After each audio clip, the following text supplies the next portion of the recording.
യുവാക്കളുടെ ഹരം S A, ഇടിവെട്ട് സംഗീതത്തിന്റെ കളിക്കൂട്ടുകാരൻ ബേബി ജെയിൻ, സംഗീതം ലഹരിയായി സിരകളിൽ ഒഴുക്കുന്ന എംഎച്ച്, റാപ്പ് സംഗീതത്തിൽ തൊട്ടതെല്ലാം പൊന്നാക്കിയ ചെറുപ്പക്കാരൻ MC കൂപ്പർ എന്നിവർ ഒരേ വേദിയിൽ ഒന്നിക്കുന്നു കേരളക്കരയിൽ. ഇതാദ്യം. ഇനി എന്നാണെന്നറിയണ്ടേ?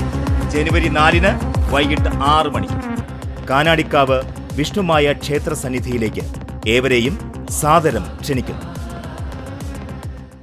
കാഞ്ഞാണി സെന്ററിൽ വാഹന കുരുക്കിനെ തുടർന്ന് ഗതാഗതം സ്തംഭിക്കുന്നത് പതിവാവുകയാണ്.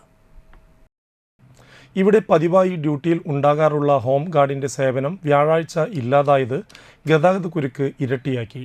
കൊടകരയിലെ അനിഷ്ട സംഭവത്തെ തുടർന്നുണ്ടായ അടിയന്തര സാഹചര്യം നേരിടുന്നതിനായി ഉയർന്ന ഉദ്യോഗസ്ഥന്മാരുടെ നിർദ്ദേശാനുസരണം വ്യാഴാഴ്ച ഹോം ഗാർഡിനെ പിൻവലിക്കുകയായിരുന്നു. സ്വകാര്യ ബസ്സുകളുടെ ഡ്രൈവർമാരും ക്ലീനർമാരും അവരവരുടെ വാഹനങ്ങൾ കടന്നുപോകുന്നതിന് വേണ്ടി ഗതാഗതം നിയന്ത്രിച്ചതോടെ ചെറുവാഹനങ്ങൾ മണിക്കൂറുകളോളം കുരുക്കിലകപ്പെട്ട കാഴ്ചയുമുണ്ടായി. റോഡിന് ആവശ്യമായ വീതിയില്ലാത്തതാണ് ഇവിടെ വാഹനങ്ങളുടെ അഴിയാക്കുരുക്കിന് പ്രധാന കാരണമെന്ന് യാത്രക്കാർ പറയുന്നു.